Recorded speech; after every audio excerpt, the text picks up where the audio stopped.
গত ভিডিওতে আমি গীতার এরপর গীতার শ্লোকগুলো আমি আরম্ভ করছি, ব্যাখ্যা করছি। গত ভিডিওতেও ব্যাখ্যা করেছি। মৃত্যু সর্বহরস্ব অহম উদ্ভবস্ব ভবিষ্যতম। হে অর্জুন, আমি কৃষ্ণ জীবের কর্ম অনুযায়ী যেমন মৃত্যু দিয়ে থাকি, ভবিষ্যতে ওই আত্মাটা দিয়ে নূতন করে আবার দেহ তৈরি করি।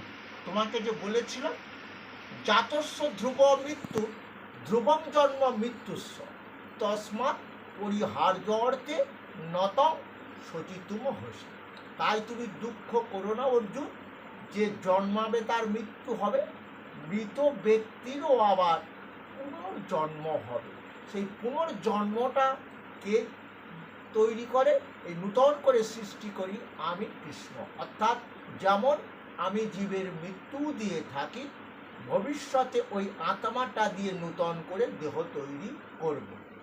এখন জীবের কর্ম অনুযায়ী দেহ হবে।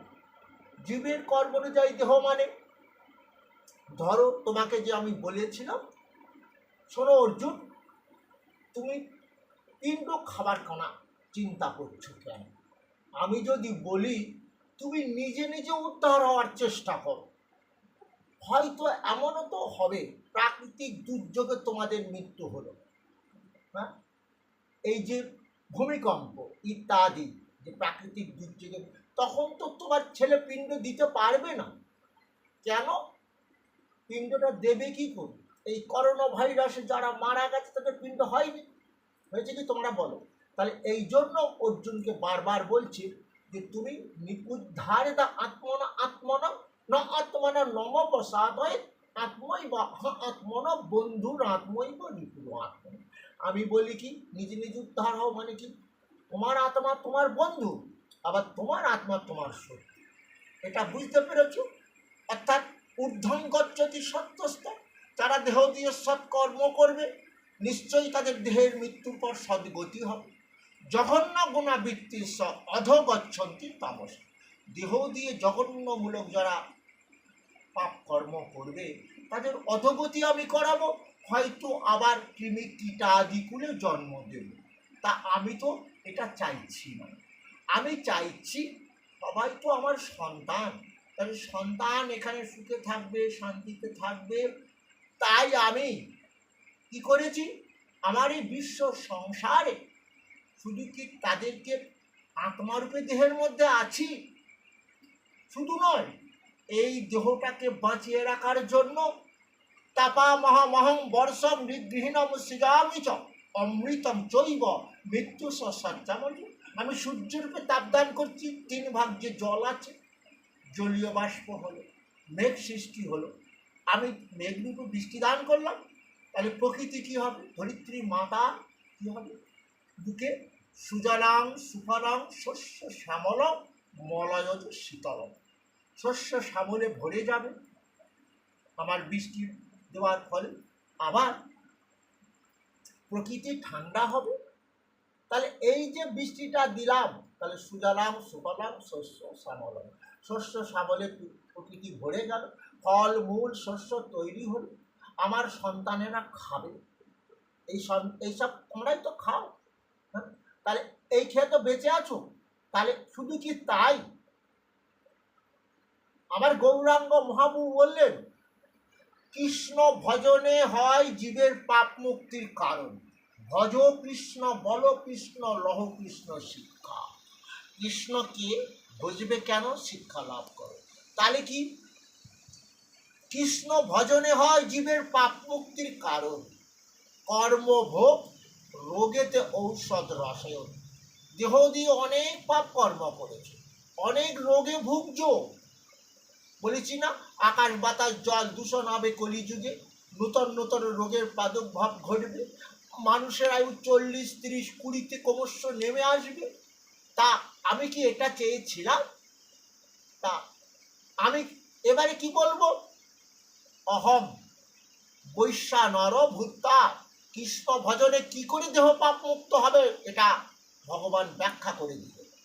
অহম বৈশ্যা নর ভূতা প্রাণী না দেহমাশ্রিত প্রাণ অপ পাচমন্নম চতুর্বিধম। অন্ন মানে কি? খাদ্য।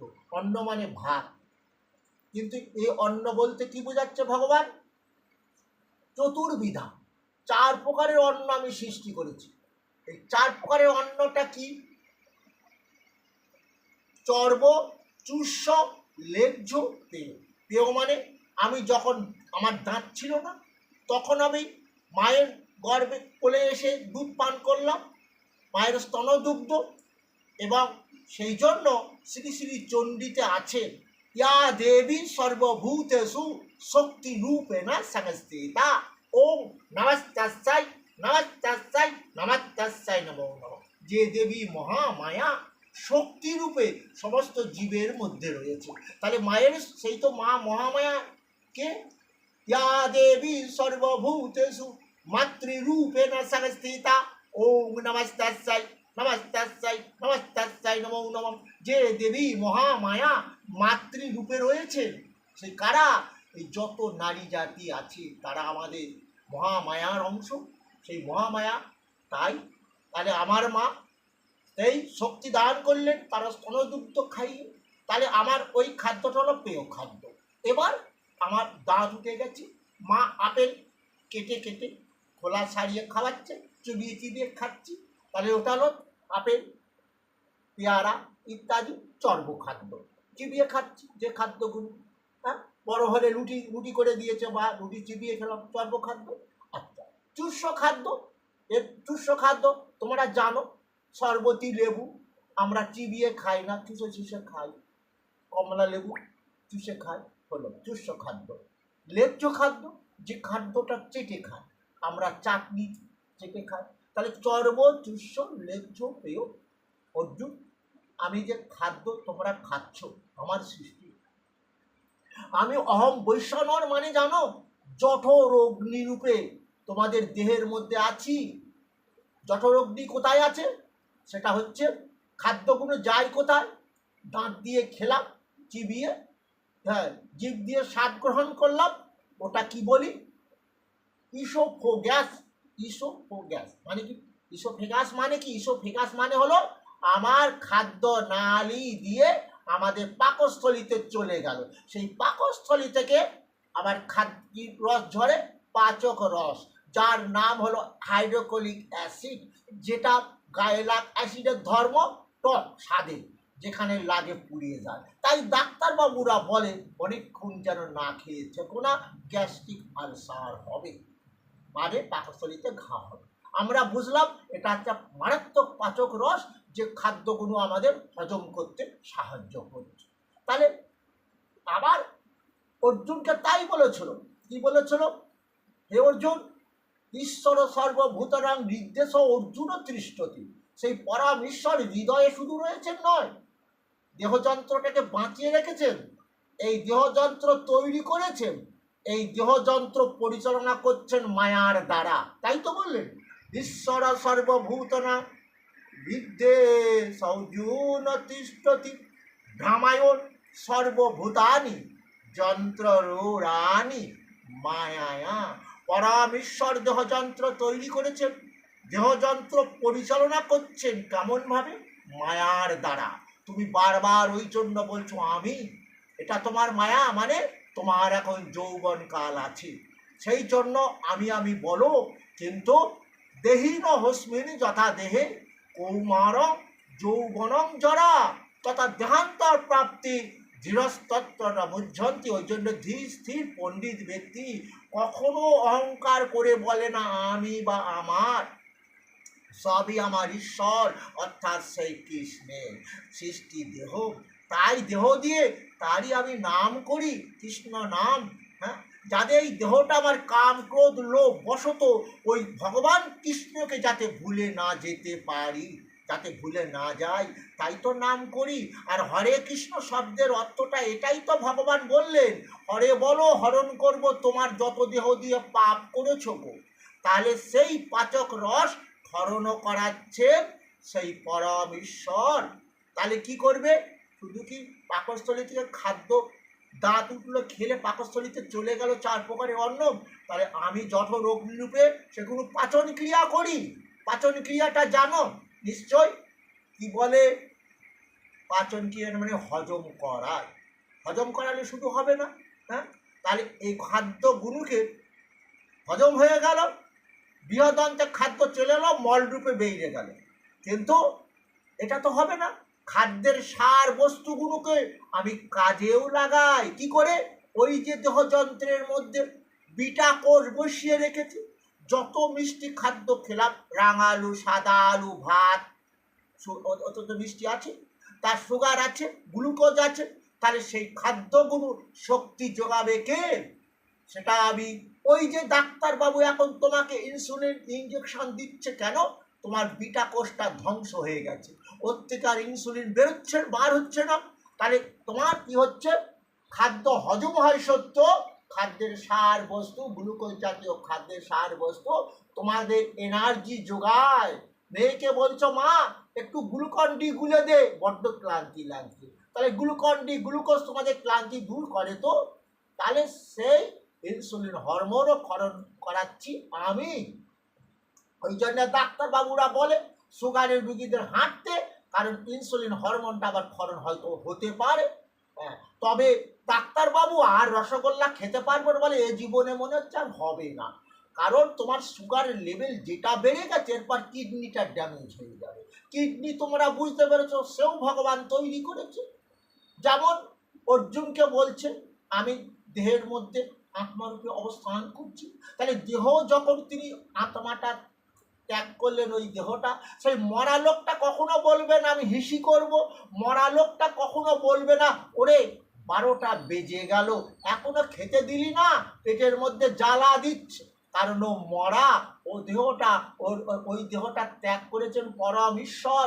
অর্থাৎ ওই যে বললেন মৃত্যু সর্বহরস্য, অর্জুন আমি জীবের কর্ম অনুযায়ী মৃত্যু দিয়ে থাকি। তাহলে কি হলো? চর্বচুষ্য লেহ্য পেয় খাদ্যগুলো আমরা গ্রহণ করলাম, আমাদের খাদ্যগুলো যাতে কাজে লাগে সেটাই যন্ত্রগুলো সব বসিয়ে দিয়েছি। কিডনির কি কাজ তোমরা জানো? যে আমাদের যে প্রতিনিয়ত অ্যামিনো অ্যাসিড, ইউরিয়া, যেটা দেখবে ঘাসের উপর প্রস্রাব করলে ঘাসগুলো পুড়িয়ে যায়, এই যে টক্সিন জাতীয় বিষাক্ত পদার্থ তৈরি হয়, ওই কিডনির কাজ নেফ্রন, যেটাকে সাহায্য করে কি ছেঁকে বার করে। যেমন চা, তোমাদের ছাঁকুনি আছে, চা যদি পড়ে যায় ওই কাপের মধ্যে, ছাঁকনি যদি ফুটো হয়ে যায়, আমাদেরও কিডনি ড্যামেজ হয়ে গেলে ওই বিষাক্ত পদার্থগুলো আমরা বার করতে না পারলে দেখবে দেহটা ফুলে যায় এবং মৃত্যু হয়ে যায়। কিন্তু মানুষ 1 মাস পায়খানা না করে বেঁচে থাকে, কিন্তু প্রস্রাব 24 ঘন্টা না করলে দেখবে দেহ ফুলে যাবে। তাহলে এই সেই ভগবান অর্জুনকে বলছে। তাহলে এর পরেও কি অর্জুন তুমি কি করবে? পরম ঈশ্বরের শরণাপন্ন হও, অর্থাৎ তমেব শরণাং গচ্ছ সর্বভাবেনা ভারত। সর্বভাবেনা ভারত মানে গৌরাঙ্গ মহাপ্রভু বললে দুহাত তুলে হরি বল বলো, এই দেহটা পরম ঈশ্বরের, ওই দেহটা তাকে সমর্পণ করে দাও, তাহলেই তো তোমার শান্তি হবে। আর অর্জুনকে এটাই বললেন। তাহলে কি বললেন? শ্লোকটা আবার বলি, কি বললেন শ্লোকটায়? ঈশ্বর সর্বভূতনাং হৃদয়ে স অর্জুন তিষ্ঠতি। সমস্ত ঈশ্বর পরম জীবের হৃদয়ে আত্মা বা জীবন রূপে অবস্থান করছে। হ্যাঁ, তাহলে কি হলো? ঈশ্বর সর্বভূতনাং হৃদয়ে স অর্জুন তিষ্ঠতি। ভ্রামায়ণ, দৈনন্দিন আমরা কর্ম করি, এখানে ওখানে যাচ্ছি, ভ্রামায়ণ কথাটা বুঝতে পেরেছো? ভ্রমণ করাচ্ছে। হ্যাঁ, তাহলে এই যে পরম ঈশ্বর, তাহলে কি হবে? ঈশ্বর সর্বভূতনাং হৃদয়ে স অর্জুন তিষ্ঠতি। ভ্রামায়ণ সর্বভূতানি যন্ত্ররূঢ়ানি।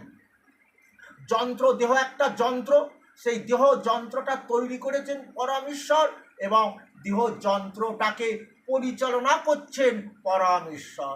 যেমন আমার মোটর সাইকেলে স্টার্ট দিলাম, যন্ত্রটা আমাকে টেনে নিয়ে গেল অনেক দূর, কিন্তু আমারও দেহটা এই যে ভগবান তৈরি করেছে যন্ত্রটা, পা দিয়েছে, পা দিয়ে আমরা হেঁটে হেঁটে চলে যাচ্ছি, হাতে দিয়েছেন আমাদের কর্ম করছি, বোঝা যাচ্ছে, চাষবাস করছি, ডাক্তারি করছি, সব কর্ম করছি।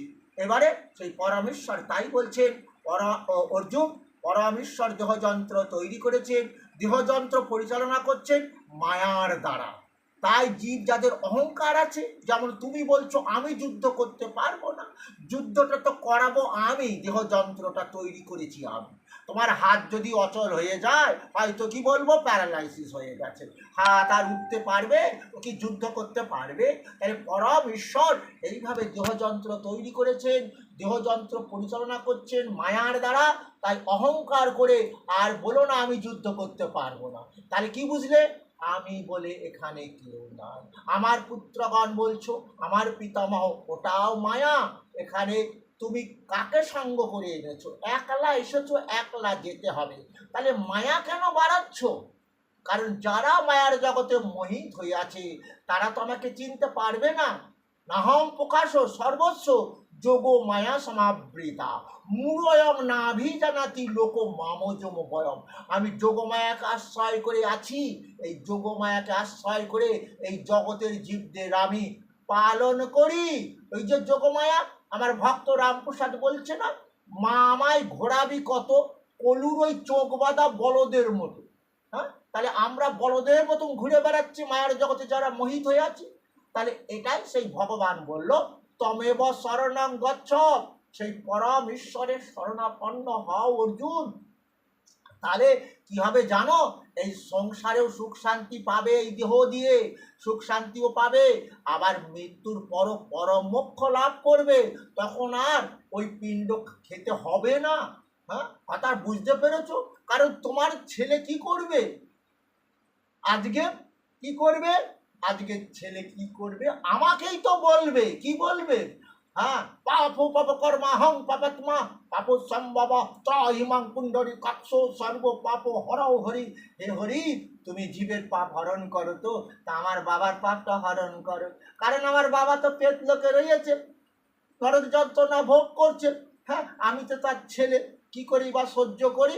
তাই করুণার সিন্ধু দীনবন্ধু জগৎপথে গোপেশু গোপিকা কান্ত মাতা রাধা কান্ত নমস্তুতে ঈশ্বর পরমা কৃষ্ণ সচ্চিদানন্দ বিগ্রহ অনাদিরাদি প্রভু গোবিন্দ সর্বকারণ কারণ। তুমি সব কিছু সৃষ্টি করো, তুমি সমস্ত কিছু পরিচালনা করো, তুমি জগৎ সৃষ্টি করো, তুমি প্রলয় করো।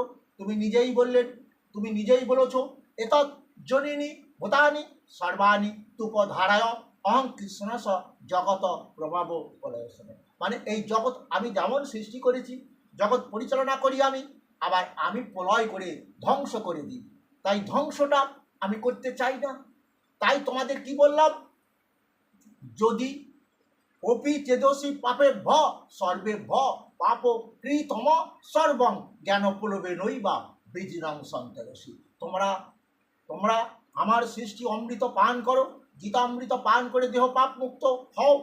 বোঝা গেল? তাহলে দেহ পাপ মুক্ত হলে এই দেহ দিয়ে সুখ পাবে, হ্যাঁ, আবার সুখ শান্তি পাবে, এমনকি মৃত্যুর পর পরম গতি হবে। তবে মরা লোকটার মুখে গীতা দিও না। ওই মরা লোকটাকে গীতা শোনাচ্ছ ভালো, ওতে কিছু দোষ নেই। কারণ অনেকে যাদের কান আছে তারা শুনছে, তারা ভাবছে ওরে আমিও তো মরবো, আমারও ছেলে তো তখন গীতা দেবে, হরিনাম দেবে। তাহলে আমি এখন গীতা যা পাঠ হচ্ছে শ্রবণ করব, এবং আমি যদি চেষ্টা করব বাংলা গীতা আছে ওটা পড়বো।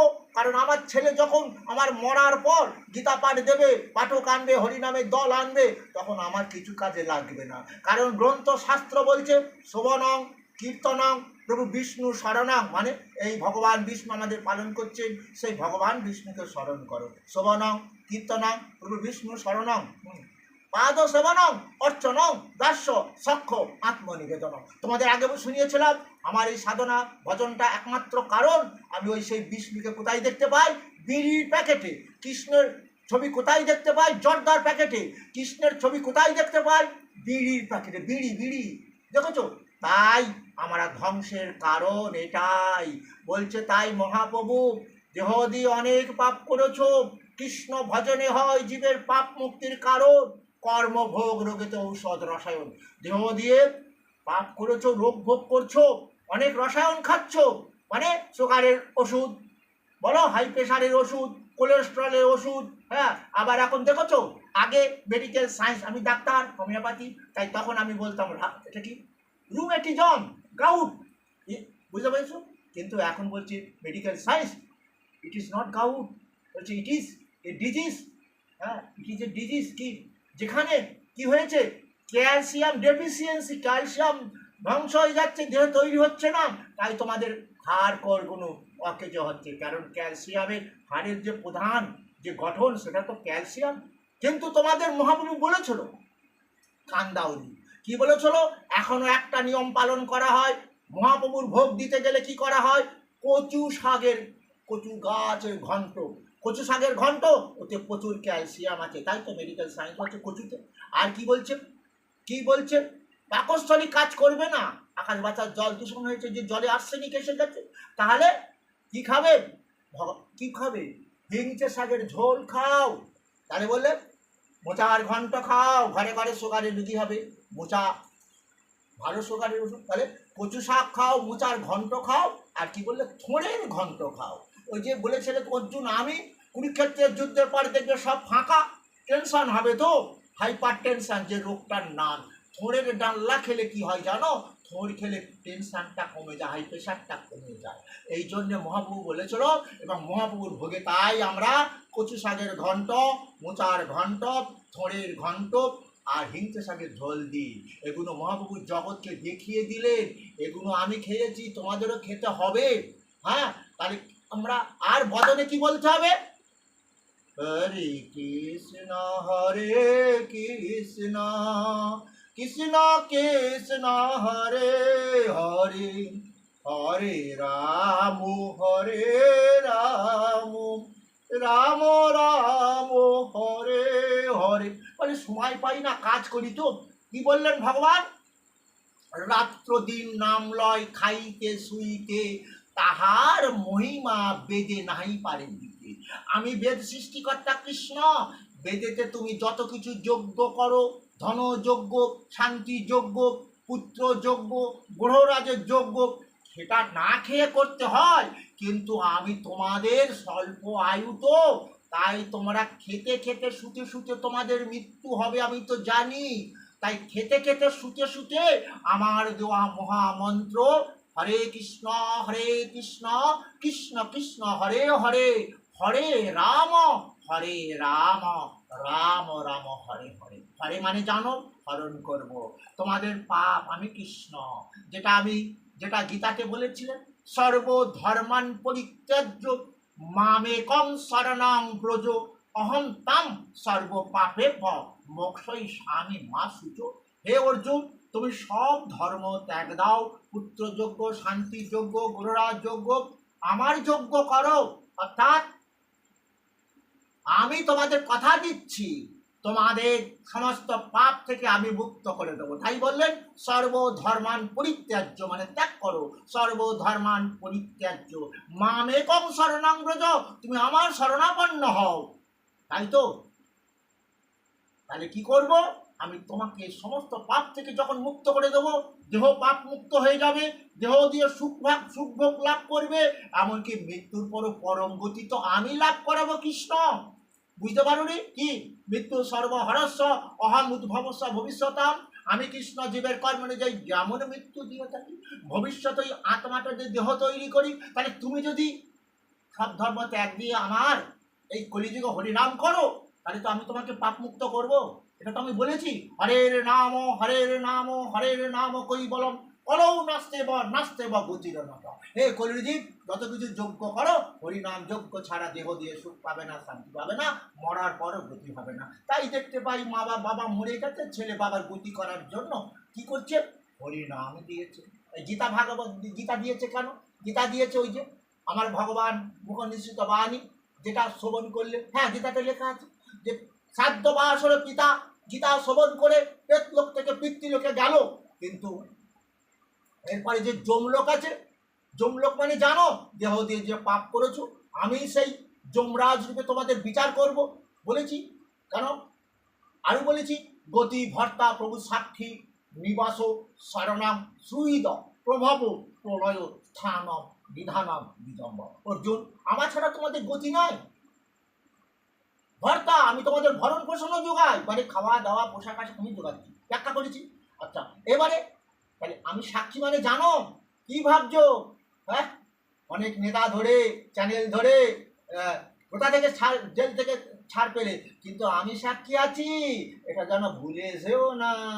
সবাইয়ের চোখে এড়িয়ে চলতে পারবে, আমার চোখে এড়িয়ে। তাহলে আমি গতি ভর্তা প্রভু সাক্ষী, নিবাস শরণং সুহৃদ, আমি বন্ধু, আমি তোমাদের আশ্রয়দাতা, আমি অনন্ত নাগ রূপে কি করেছি, পৃথিবীকে ধারণ করে আছি না। ওই যে অর্জুন যখন বিভূতি যোগে জিজ্ঞাসা করেছে, হে কৃষ্ণ তোমার বিভূতি আমি জানতে ইচ্ছা করি, হ্যাঁ বিভূতি যোগে শোনাবো। আর অথবা বহু নৈতেন কিং জ্ঞাতন তব অর্জুন বিষ্ট মিষ্ট কৃষ্ণ কাংসন শীত জগৎ, এইটুকু তুমি জেনে রেখে দাও, আমার দেহের এক অংশ দিয়ে আমি পৃথিবীকে ধারণ করে আছি, আমি ছেড়ে দিলে প্রলয় হয়ে যাবে, পৃথিবী ধ্বংস হয়ে যাবে। তো আমাকে চিনতে পেরেছ আমি কৃষ্ণকে?